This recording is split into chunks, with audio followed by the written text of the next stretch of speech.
Welcome to IPTV. ముందుగా headlines చూద్దాం. చల్ల ఎమ్మెల్యే అనురిత్ మంత్రి జిల్లాలకే నిధులు వెళ్తున్నాయని ఆవేదన. ప్రజలు గెలిపిస్తే నేను సీఎం అవుతానని వ్యాఖ్య. కాంగ్రెస్ లో అసమానతలపై తీవ్ర అసంతృప్తి వ్యక్తం.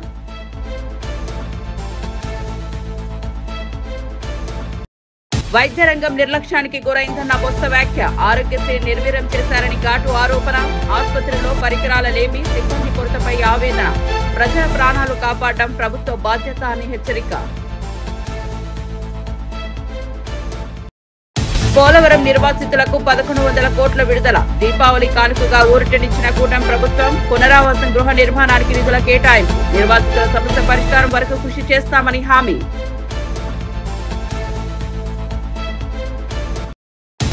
భవిష్యత్తును మార్చేది సంస్కరణలేనన్న సీఎం చంద్రబాబు. సూపర్ జీఎస్టీ ప్రచారంలో విజేతలను సత్కరించిన సీఎం.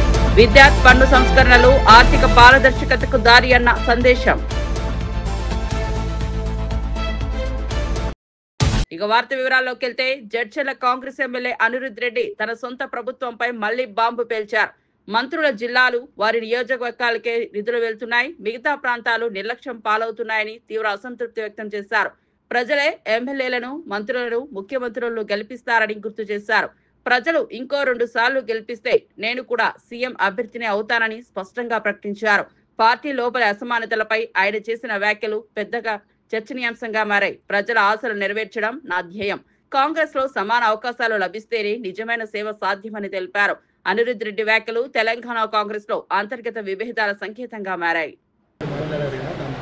అంటే మీటింగ్ సందర్భంలో అందరూ అనిరుద్ రెడ్డి మాట్లాడతారు, కాంట్రవర్షియల్ స్టేట్మెంట్. అంటే నేను ఏమన్నానంటే, మంత్రులు ఉంటారు ఎవరైనా కానీ, మంత్రి ఎందుకు కావాలి, వాళ్ళ మంత్రి అయితే వాళ్ళ ఏరియా అభివృద్ధి జరుగుతుందని చెప్పేసి మేమేమంటే ఎమ్మెల్యేలు అయినాకనే కదా మంత్రులు అయ్యేది. కాబట్టి మంత్రులకు ఎక్కువ నిధులు కాదు, ఎమ్మెల్యేలకు కూడా నిధులు ఇవ్వాలని చెప్పి అడుగుతున్నాము.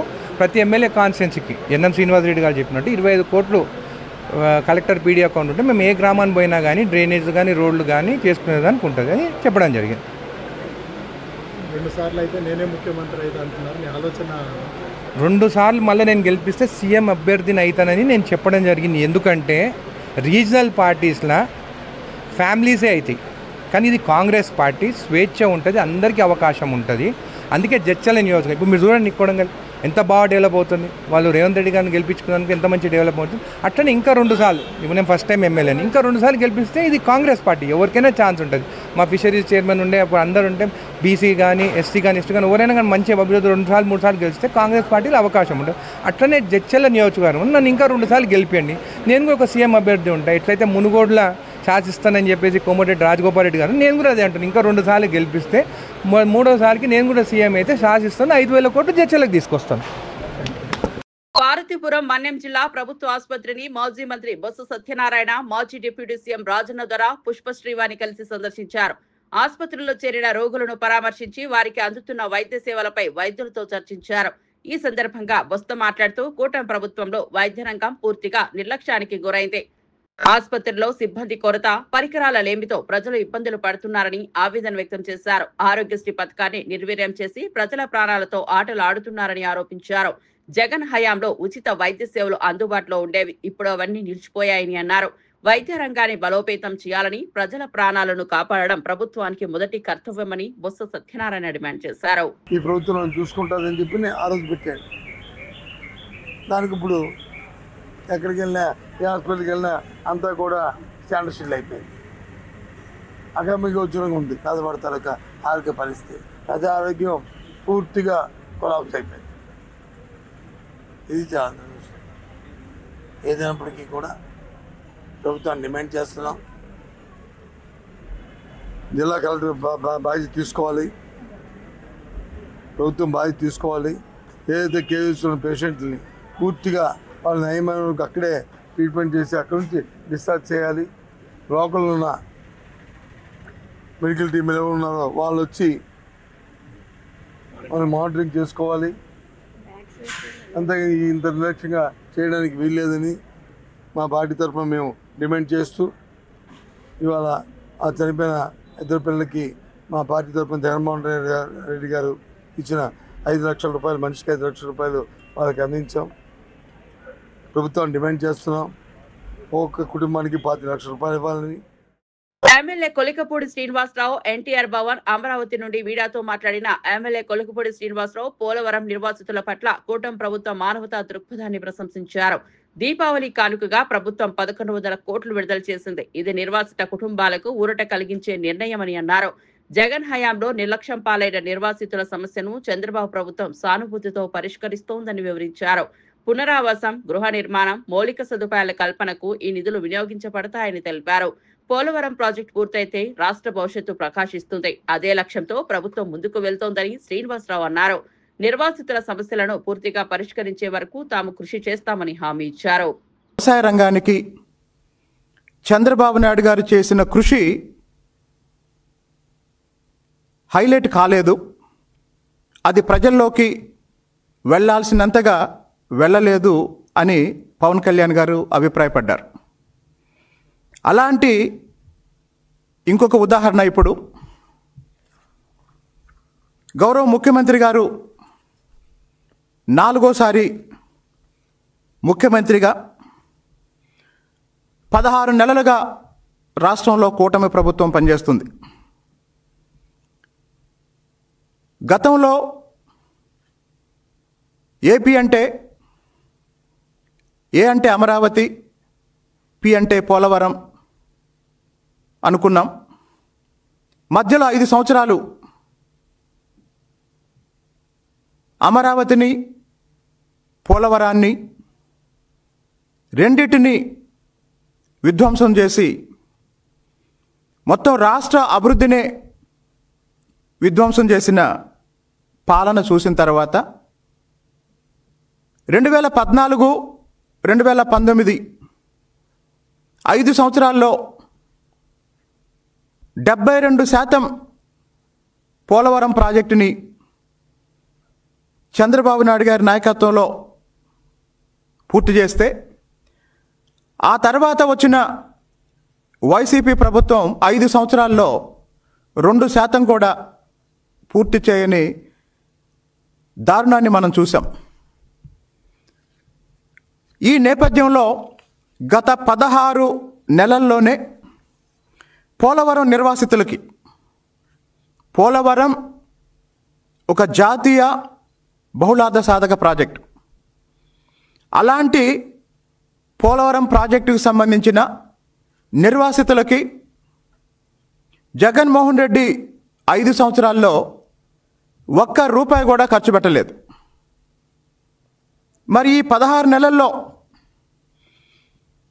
గత సంక్రాంతి సమయంలో అంటే గత జనవరిలో పోలవరం నిర్వాసితులకి కూటమి ప్రభుత్వం విడుదల చేసింది 1000 కోట్లు. మళ్ళీ ఇప్పుడు దీపావళి సందర్భంగా పోలవరం నిర్వాసితులకి విడుదల చేసింది 1100 కోట్లు. అంటే 16 నెలల కూటమి పాలనలో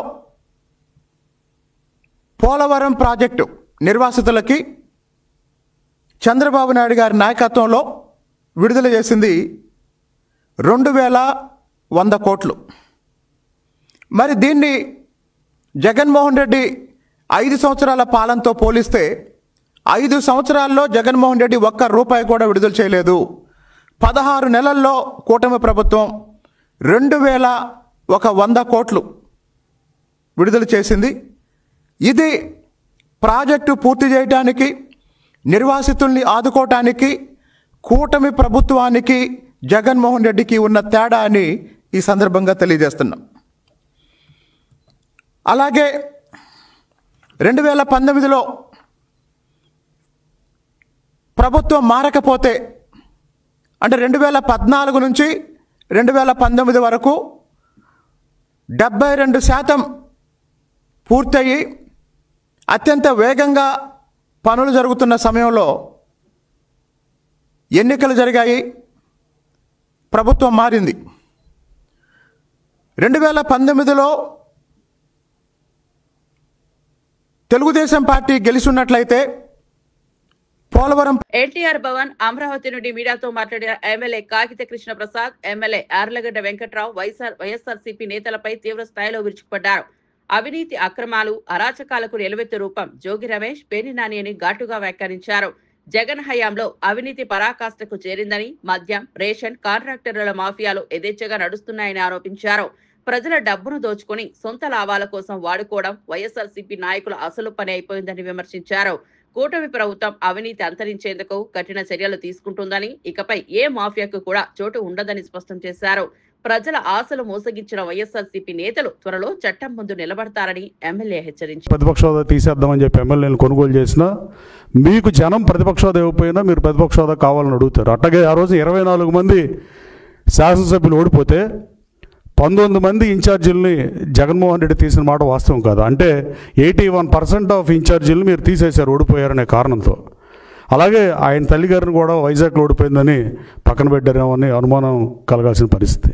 కానీ ఇవాళ 164 మంది శాసనసభ్యులు ఓడిపోతే 81% అంటే దాదాపు 132 మంది అభ్యర్థుల్ని మార్చేస్తాడేమో జగన్మోహన్ రెడ్డి అనే భయంతో మీరు చంద్రబాబు గారి మీద, లోకేష్ బాబు మీద, పవన్ కళ్యాణ్ గారి మీద అవాకులు చవాకులు పేలిస్తే మీకు సీట్ కన్ఫర్మ్ అవుతుందనే ఉద్దేశం మీకుండే ఈ ప్రెస్కి వచ్చే అడ్డగోలుగా మాట్లాడుతున్నారు. నేను బలంగా నమ్ముతున్నా.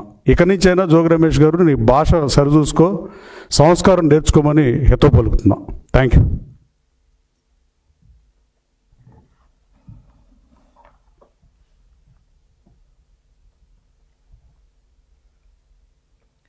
అందరికీ నమస్కారం. అరాచకమే ఎజెండాగా, దందాలే లక్ష్యంగా పనిచేసేటువంటి వ్యక్తి జోగి రమేష్. ఈ రోజున పెడన నియోజకవర్గంలో ఉన్నటువంటి ప్రజలందరూ కూడా జోగి పేరు చెప్తేనే భయపడిపోయేటువంటి పరిస్థితి. మరి గతంలో పెడన నియోజకవర్గంలో ఎమ్మెల్యేగా, మంత్రిగా పనిచేసినటువంటి జోగి రమేష్ అక్కడ ఉన్నటువంటి 4 మండలాలు, కృత్వేని కానివ్వండి, బంటుమిల్లి, పెడన మున్సిపాలిటీ, అలాగే గూడూరు మండలాల్లో నువ్వు దోచుకున్నది పెడన నియోజకవర్గం పూర్తి స్థాయిలో దోచుకున్నా. అక్కడ ప్రజల యొక్క రక్తాన్ని పిండేసావు. ఆ రోజున కృత్వేని మండలంలో ఆక్వారంగం అభివృద్ధి చెందుతూ ఉంటే అక్కడ ఏ చెరువు తవ్వాలన్నా, ఏ చెరువు రిపేర్ చేసుకోవాలన్నా అక్కడ ఉన్నటువంటి రైతులందరి దగ్గర నుంచి కూడా డబ్బులు దండుకున్నావు. డబ్బులు చెల్లించుకోకపోతే మరి అక్కడ ఎక్కడ కూడా చెరువులు తవ్వలేనటువంటి పరిస్థితి ఆ రోజు మనందరం కూడా చూసాం. ఈరోజు అక్కడ ఉన్నటువంటి రైతులందరూ కూడా చాలా సంతోషంగా, ఆనందంగా ఉన్నారు. ఎందుకంటే ఎప్పుడు వెళ్ళిపోతాడా అని ఎదురు చూశారు ఆ రోజున రైతులందరూ కూడా.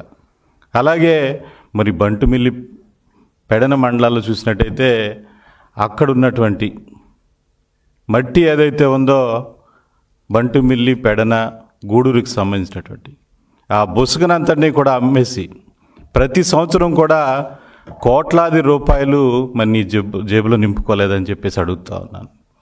పూర్తి స్థాయిలో మండలాలన్నింటినీ కూడా దోచుకున్నావు. పెడన మున్సిపాలిటీలో చూసినట్టయితే మరి అక్కడ పేకాట క్లబ్బులు నడిపించావు. ప్రజల జీవితాలని నాశనం చేసావు. అక్కడ ఉన్నటువంటి ప్రజలందరికీ పేకాట క్లబ్బులు పెట్టి ప్రజల్ని రోడ్డును బజార్కి ఇచ్చావని కూడా ఈ సందర్భంగా తెలియజేస్తా ఉన్నాను. మరి ఇలా పెడన నియోజకవర్గంలో ఎక్కడ చూసినా కానివ్వండి, అక్కడ ఉన్నటువంటి అభివృద్ధిని మరిచి, సంక్షేమాన్ని మరిచి ప్రజల్ని పీల్చి పిప్పి చేసావు. ఎవరైనా ప్రశ్నిస్తే వాళ్ళ మీద ఆ రోజున కేసులు పెట్టించావు. చిన్న ఉదాహరణ ఆ రోజున చూసాం. రోడ్డు మీద వెళ్తూ ఉంటే టోల్ గేట్ దగ్గర ఒక కుర్రవాడు లేచి నుంచోలేదంటే తీసుకెళ్ళి ఆ రోజున జైల్లో పెట్టించావు. అదేవిధంగా మరి బ్యానర్లు కడితే వాళ్ళ మీద కేసులు పెట్టించావు. ఎక్కడో మీటింగ్ చెప్తా ఉంటే ఆ చివరిన ఆ కుర్రాడు ఎక్కడ బండి మీద కూర్చున్నాడంటే ఆ కుర్రాడిని తీసుకెళ్లి స్టేషన్కి పిలిచినటువంటి సంఘటనలు కోకొల్లలుగా ఉన్నాయి. అలాగే చూసినట్టయితే ప్రజలందరూ కూడా ఆ రోజున చేదరించుకున్నారు. ఆ రోజున ఫ్రస్ట్రేషన్లో ఉన్నటువంటి ప్రజలు కూడా నువ్వు చివరిసారిగా అక్కడ జింజేరు గ్రామంలో కూడా నువ్వు పర్యటన చేస్తూ ఉంటే నిన్ను ఆ ఊరు నుంచి కదలనీయకుండా అక్కడికి నిలబెట్టారు లేదా ఆ రోజు మనందరం చూస్తూ ఉన్నాం. ఈ రోజున ఎక్కడా కూడా కదలలేనటువంటి పరిస్థితి. జనాలందరూ కూడా, గ్రామస్తులందరూ కూడా నీ మీద. టీడీపీ సీనియర్ నాయకుడు ఎస్ఎన్ వర్మ మీడియాతో మాట్లాడుతూ మంత్రి నారాయణ వ్యాఖ్యలను తప్పుగా ప్రచారం చేస్తున్నారని విమర్శించారు. కొంతమంది పేటీఎం బ్యాచ్ చేసే చిల్లర ప్రచారాన్ని నేను పట్టించుకోను. టీడీపీలో నేను పిల్లర్ లాంటి వాడినని గట్టిగా అన్నారు. మా నాయకుడు చంద్రబాబు ఆగమంటే ఆగుతా, దూకమంటే దూకుతా, ఆయన మాటే నాకు ఆదేశమని స్పష్టం చేశారు. కూటమి మధ్య విభేదాలు సృష్టించడానికి ఎవరూ ప్రయత్నించవచ్చని, కానీ ఆ ప్రయత్నాలు ఎప్పటికీ ఫలించవని హెచ్చరించారు. మా కూటమి లక్ష్యం ప్రజా సంక్షేమం, అభివృద్ధి. వ్యక్తిగత వ్యాఖ్యలు వక్రీకరించి మాయ చేయడం వ్యర్థమని అన్నారు. ఇప్పుడు ఎలా ఉంటుందంటే ఏదైనా ఇష్యూ అయినప్పుడు ఒక ఎగ్జాంపుల్ చెప్తారు. నెల్లూరు ఇష్యూ మీద మాట్లాడుతూ కూటమి వచ్చాక కొన్ని ఇబ్బందులు వస్తాయి, సీట్లు రాకపోవచ్చు, అది వర్మకి రాలేదు సీట్లు అయినా అక్కడ మేము కోఆర్డినేషన్తో వెళ్తున్నాం. అక్కడ సమస్యలు ఏవైతే ఉన్నాయో ఆ సమస్యలన్నీ కూడా జీరో చేసామని చెప్పి మంత్రి గారు తెలియజేశారు. ఇంకా ఈ సాక్షులు గీక్షులు ఎలా ఉంటాయంటే ఎప్పుడు పచ్చగా ఉన్న కాపురాలను కూలగొట్టాలని ఆలోచన చేసి ఛానళ్ళు అన్నీ కూడా రకరకాలుగా ఆయన్ని కట్ చేసి పెట్టడం ఇవన్నీ ఉంటాయి. తెలుగుదేశం పార్టీలో ఒకటి చెప్తున్నా, 23 ఏళ్ళు చంద్రబాబు నాయుడు గారితో కలిసి ప్రయాణిస్తూ ఉన్నాం. చంద్రబాబు నాయుడు గారు దూకమంటే దూకుతాం, ఆగమంటే ఆగుతాం, పని చేయమంటే పని చేస్తాం. అలాగే లోకేష్ గారి నాయకత్వంలో కూడా మేము ఆ విధంగా పనిచేస్తాం. మేము పార్టీకి పిల్లర్ లాంటి వాళ్ళం, అంతేగాని పార్టీలో ఇప్పుడు నారాయణ గారు ఏమీ మాట్లాడిన దాన్ని మాట్లాడడం ఇవన్నీ కాదు. ఒక కోఆర్డినేషన్, ఒక బ్రిడ్జ్ కింద జనసేన పార్టీకి తెలుగుదేశం పార్టీకి కాకినాడ జిల్లాలో ఏ సమస్యలున్నా మరి 15 రోజులకి 20 రోజులకి ఒకసారి వచ్చి సార్ట్అవుట్ చేసుకుంటూ వెళ్తున్నారు. మా సమస్యలు కూడా ఆయన చెప్తున్నాం, చంద్రబాబు నాయుడు గారిని కలుస్తున్నాం, మాట్లాడుతున్నాం, అన్ని రకాలుగా ఉంటాయి. కూటమి అనేసరికి జాయింట్ ఫ్యామిలీలో రకరకాల సమస్యలు ఉంటాయి. అదే సింగిల్ ఫ్యామిలీలో అనుకోండి ఒక కొడుకు కూతురు ఉంటారు. అంచేత జాయింట్ ఫ్యామిలీ వచ్చినప్పుడు చిన్న ఇబ్బందులు ఉంటాయి. ఆ ఇబ్బందులన్నీ కూడా జీరో చేసామని నారాయణ గారు వాళ్ళ లీడర్ చెప్పారు. జీరో చేసాం, వర్మ కూడా అక్కడ పార్టీ చెప్పినట్టు వెళ్తున్నాడు కదా, మీరు ఉండాలి కదా అన్న ప్రశ్న నారాయణ గారు. ఆ కంటెంట్ని పక్కకు పెట్టి రకరకాలుగా తిప్పినప్పుడు తెలుగుదేశం పార్టీ కుటుంబం అన్నది కలిసి ఉంటాం. ఎన్ని తిప్పితే ఉంది, నేను తిప్పేస్తే నారాయణ గారిని ఏమన్నా నేనంటానా, చంద్రబాబు నాయుడు గారు మమ్మల్ని ఏమన్నా అంటారా? అంతా ఏమీ లేదు, ఇది అభూత కల్పన. పేటీఎం బ్యాచ్ సోషల్ మీడియాలో రోజు తిప్పుతున్నారు. ఇటువంటి మేము పట్టించుకోండి. నేనైతే ఆ సోషల్ మీడియా చూడండి, అనుకుంటే ప్రచారం, ఫ్రీ ప్రచారం నడుస్తుంది. ఏదేమన్నా నారాయణ గారు ఆధ్వర్యంలో మా కాకినాడ జిల్లా కోఆర్డినేషన్ బాగా ఉంది. అలాగే స్టేట్ వైడ్ కోఆర్డినేషన్ కూడా జనసేనకి తెలుగుదేశం పార్టీకి ఆయన చూస్తూ ఉన్నారు సీనియర్ లీడర్. ఇందులో ఏ విధమైన ఇబ్బందులు ఎవరికి ఏమీ లేవు, ఎవరు ఏమి అనుకోవాల్సిన పని లేదు, ఎవరు అనుకోవడానికి అవకాశాలు కూడా. బీజేపీ తెలంగాణ ఓబీసీ మోర్చా రాష్ట్ర అధ్యక్షుడు జి ఆనంద్ గౌడ్ కాంగ్రెస్ ప్రభుత్వంపై మండిపడ్డారు. బీసీలకు కాంగ్రెస్ చేసిన అన్యాయానికి నిరసనగా జేఏసీ చేపడుతున్న బంద్ కు మేము పూర్తి మద్దతు తెలుపుతున్నామని ప్రకటించారు. బీసీల హక్కులను నిర్లక్ష్యం చేయడం కాంగ్రెస్ పార్టీ స్వభావమని విమర్శించారు. బీసీలు సమాజానికి వెన్నెముక, వారి న్యాయ హక్కులను కాపాడడం ప్రతి ప్రభుత్వ బాధ్యత అని అన్నారు. బంద్ కార్యక్రమాన్ని విజయవంతం చేయాలని, బీసీ సమాజం ఏకతాటిపై రావాలని పిలుపునిచ్చారు. కాంగ్రెస్ మోసపూరిత విధానాలకు ముగింపు పలకాల్సిన సమయం వచ్చిందని స్పష్టం చేశారు. బీజేపీ ఎల్లప్పుడూ బీసీల అభ్యున్నతికి కట్టుబడి ఉందని ఆనంద్ గౌడ్ ధీమా వ్యక్తం చేశారు. మీకు వచ్చే ఇబ్బందులు ఈ విధంగా ఉంటాయి, దీన్ని ఈ విధంగా చేయొద్దని చెప్తే కూడా దాన్ని బీజేపీ మీదకి నెట్టడానికి ప్రయత్నం చేస్తారు. ఇంకొకటి మాకు అర్థమైంది ఏంటంటే కాంగ్రెస్ పరిస్థితి, మాట మీరిచ్చిండ్రు. ఈ దేశంలో అత్యధిక సంవత్సరాలు పాలించింది మీరు. కర్ణాటకలో ఈ ప్రయత్నం చేసింది మీ ప్రభుత్వం. మీకు ఇన్ఛార్జీలు ఉంటారు, మీకు ఢిల్లీలో మీ నాయకత్వం ఉంటుంది. ఈ చట్టం తీసుకొచ్చినప్పుడు కానీ, రిజర్వేషన్ తీసుకొచ్చినప్పుడు కానీ, మనం ఇన్ని రోజులు ఇందిరాగాంధీని ఇచ్చి మొన్నటి మన్మోహన్ సింగ్ దాకా మనం చేసినప్పుడు ఏమేమి అడ్డంకులు వచ్చినాయి, ఏ విధంగా అయితే ఇవన్నీ మీకు తెలిసిన వ్యక్తులు. తెలియదంటే అది వేరే విషయం. కొత్తగా ప్రభుత్వం ఏర్పడ్డది, ఏదో ఒక గాడుపుల ప్రభుత్వం ఏర్పడ్డది, కొద్ది చట్టాల గురించి, పరిపాలన గురించి తెలియదు, పార్లమెంటు గురించి తెలియదు, కోర్టుల గురించి తెలియదు అంటే కూడా నమ్ముతుంటుంది. ఇవన్నీ చేసి లాస్ట్కి ఇప్పుడు పరిస్థితి ఏంటంటే బీసీ సంఘాలు రేపు బంధుకు పిలిపించింది. ఆ బంధు పిలుపుకు మేము సంపూర్ణంగా మద్దతు తెలుపుతున్నాం. 42%కు మేము మద్దతు తెలిపాం.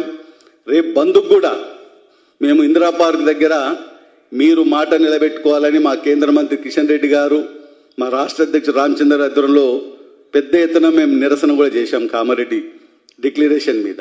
ఆ రోజు మా కిషన్ రెడ్డి గారు చెప్పిండు, మీ రాహుల్ గాంధీ ప్రధానమంత్రి అయ్యేది లేదు, మీరు ఇవ్వకపోతే మా రాహుల్ గాంధీ ప్రధానమంత్రి అయినాక ఇస్తామన్నాడు. అలా ఆలోచన ఎట్లున్నదంటే బ్రహ్మంగారి చరిత్ర చెప్పినట్టుంది. ఇప్పుడు బ్రహ్మంగారు రాబోయే కాలంలో ఏమవుతుంది, ఆయన నిజమవుతున్నాయి, ఈయన నిజం కావు కదా. బ్రహ్మంగారు చెప్పిన ఒక్కొక్కటి నిజమవుతుంది, కానీ మరి రేవంత్ రెడ్డి గారు చెప్పిన మాట నిజం కాదుగా. రాహుల్ గాంధీ ప్రధానమంత్రి అవడం ఎప్పుడు, 42% ఇవ్వడం ఎప్పుడు. ఏదేమైనా ఈ 42% ఆ రోజు ఇందిరా పార్క్ దగ్గర మా కిషన్ రెడ్డి గారు ఒక మాట చెప్పిండు, తప్పనిసరిగా 42 కాదు, కావాలంటే 45 ఇస్తాం, మా ప్రభుత్వం రాబోయే కాలంలో వస్తుంది. మేము తప్పకుండా బీజేపీ ఒకసారి మాట ఇస్తే దాన్ని నిలబెట్టుకునే పార్టీ బీజేపీ. బీజేపీ ఏదైనా చేస్తే ఆలోచించి ఆలస్యమైనా కానీ నిక్కచ్చిగా రేపు దేశంలో మళ్ళీ సమస్య రాకుండా ప్రయత్నం చేస్తానని మేము ముందు నుంచి కూడా చెప్తున్నాం. ఇవాళ కూడా మీరు తెలుసు, దేశంలో స్వతంత్రం వచ్చిన తర్వాత 1951 నుంచి 2011 వరకు 15 సార్లు జనగణన చేస్తే ప్రతిసారి కూడా మీరు ఉద్దేశపూర్వకంగా ఏ విధంగా చేశారో అందరికీ తెలుసు. కానీ నరేంద్ర మోడీ గారి ప్రధానమంత్రిగా ఇప్పుడు నిర్ణయం తీసుకున్నాడు. దానివల్ల దేశంలో ఎప్పుడు కూడా ఈ సమస్య రాకుండా ఏ రాష్ట్రాలు ఎంతెంత రిజర్వేషన్ ఇచ్చుకోవాలి, వాళ్ళు ఏ విధంగా చేసుకోవాలో కూడా ఏ కోర్టు. కేంద్ర బొగ్గు మరియు గనుల శాఖ మంత్రి కిషన్ రెడ్డి జూబ్లీహిల్స్ పరిస్థితిపై ఘాటుగా స్పందించారు. బీఆర్ఎస్ 10 ఏళ్ల పాలనలో జూబ్లీహిల్స్ అభివృద్ధి చెందలేదు, ఇప్పుడు కాంగ్రెస్ వచ్చిన పరిస్థితి అదే అని అన్నారు. డ్రైనేజీ సమస్యలు, త్రాగునీటి కొరత, ధ్వంసమైన రోడ్లు, చెత్తతో నిండిన వీధులు, ప్రజల జీవితం ఇబ్బందుల్లోనే ఉంది అని ఆవేదన వ్యక్తం చేశారు. కాంగ్రెస్ ప్రభుత్వాన్ని మజ్లిస్ పార్టీ నడిపిస్తోందని ఆరోపించారు. జూబ్లీహిల్స్ అభ్యర్థిని కూడా మజ్లిస్ పార్టీని ఎంపిక చేసింది. అప్పట్లో కేసీఆర్ మజ్లిస్ ను భుజాన మోస్తే ఇప్పుడు రేవంత్ రెడ్డి, రాహుల్ గాంధీ అదే పనిలో ఉన్నారని ఎద్దేవా చేశారు. జూబ్లీహిల్స్ ప్రజలు ఇక మోసపోవద్దు, నిజమైన అభివృద్ధి కోసం బీజేపీని ఎన్నుకోవాలని కిషన్ రెడ్డి పిలుపునిచ్చారు. సుమారు 22 లక్షలకు పైగా రైతులు తమ తమ పంట పొలాల్లో పత్తి సాగు చేస్తున్నారు.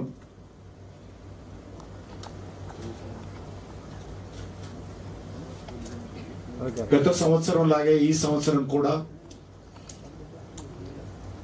కాటన్ కార్పొరేషన్ ఆఫ్ ఇండియా పూర్తి స్థాయిలో కాటన్ కొనుగోలు చేయాలని చెప్పి నిర్ణయం తీసుకోవడం జరిగింది.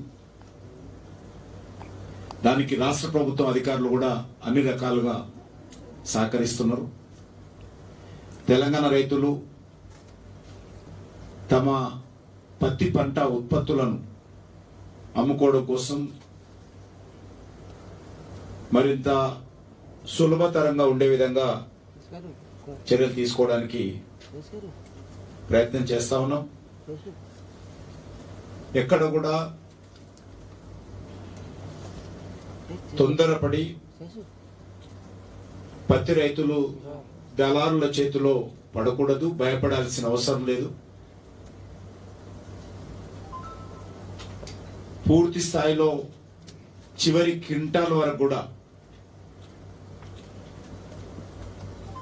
సిసిఐ ద్వారా పత్తిని కొనుగోలు చేయాలని ప్రధానమంత్రి గారు ఆదేశించడం జరిగింది.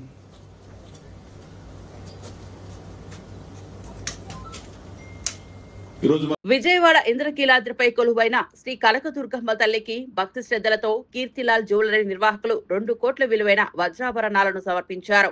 సూర్యచంద్రులు, ముక్కుపుడుక, మంగళసూత్రాలు తదితర విలువైన వజ్రాభరణాలను ఆలయ చైర్మన్ బుర్రా రాధాకృష్ణ, ఈవో సీనా నాయక్ అందజేశారు. ఈ పుణ్య కార్యక్రమంలో తమిళనాడు గవర్నర్ ఆర్ఎన్ రవి, సతీమణి లక్ష్మీ రవి, మాజీ ఎంపీలు గోకరాజు గంగరాజు, కనుమూరి బాపిరాజు, కీర్తిలాల్ జ్యువెలరీ డైరెక్టర్ సూరజ్ శాంతకుమార్ పాల్గొన్నారు. ఆలయ అర్చకులు ప్రత్యేక పూజలు నిర్వహించి అమ్మవారికి వజ్రాభరణాలను అలంకరించారు.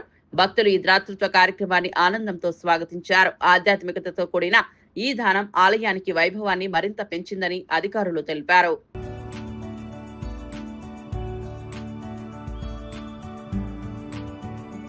ఆంధ్రప్రదేశ్ ముఖ్యమంత్రి చంద్రబాబు భవిష్యత్తును తీర్చిదిద్దేది సంస్కరణలేనని స్పష్టం చేశారు. మారుతున్న కాలానికి అనుగుణంగా సమాజం పరిపాలనలో సంస్కరణలు అవసరమని పేర్కొన్నారు. రాష్ట్ర ప్రభుత్వం చేపట్టిన సూపర్ జీఎస్టీ, సూపర్ సేవింగ్స్ ప్రచారం భాగంగా విద్యార్థుల మధ్య నిర్వహించిన పోటీల విజేతలను సచివాలయంలో అభినందించారు. 13 ఉమ్మడి జిల్లాలకు చెందిన 17 మంది విద్యార్థులకు సీఎం స్వయంగా సర్టిఫికెట్లు అందజేశారు. విద్యార్థుల్లో అవగాహన, ఆవిష్కరణాత్మక ఆలోచన పెంపొందించడమే ఈ కార్యక్రమం లక్ష్యమని చెప్పారు. పన్ను సంస్కరణలు ఆర్థిక పారదర్శకతకు బాటలు వేస్తాయి, ప్రజల సొమ్ము సద్వినియోగం అవుతుందని చంద్రబాబు అన్నారు. సంస్కరణలు సమాజానికి శక్తినిస్తాయని, అదే భవిష్యత్ భారతాన్ని ముందుకు తీసుకెళ్తుందని అన్నారు.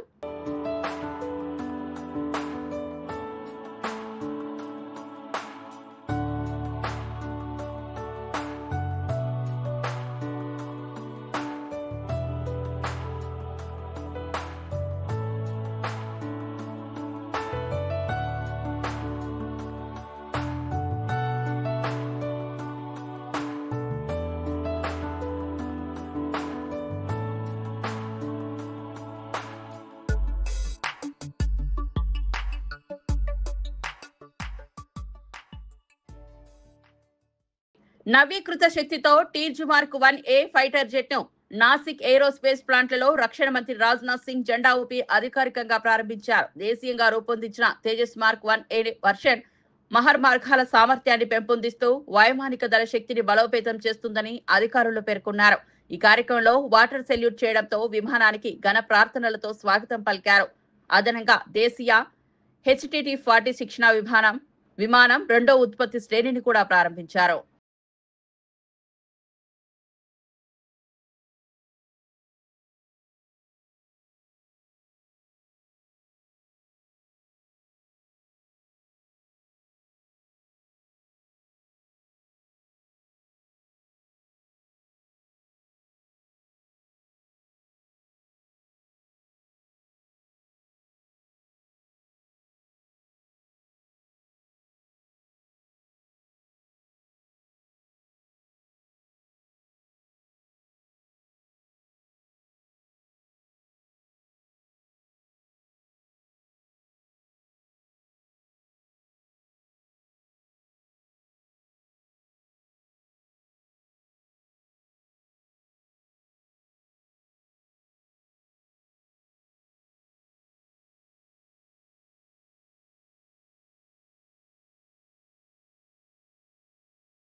బులెటిన్ ముగించే ముందు హెడ్లైన్స్ మరోసారి చూద్దాం. మరోసారి బాంబు పేల్చిన జడ్చర్ల ఎమ్మెల్యే అనురిత్. మంత్రి జిల్లాలకే నిధులు వెళ్తున్నాయని ఆవేదన. ప్రజలు గెలిపిస్తే నేను సీఎం అవుతానని వ్యాఖ్య. కాంగ్రెస్ లో అసమానతలపై తీవ్ర అసంతృప్తి వ్యక్తం.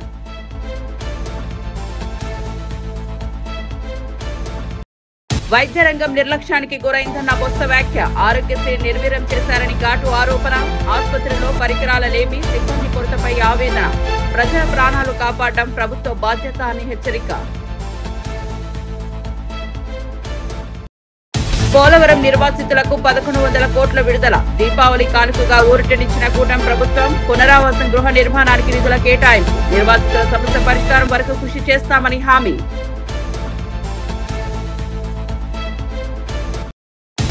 భవిష్యత్తును మార్చేది సంస్కరణలేనన్న సీఎం చంద్రబాబు. సూపర్ జీఎస్టీ ప్రచారంలో విజేతలను సత్కరించిన సీఎం. విద్యార్థి పన్ను సంస్కరణలు ఆర్థిక పారదర్శకతకు దారి అన్న సందేశం. బులెటిన్ అప్డేట్స్ చూస్తూనే ఉండండి IBTV.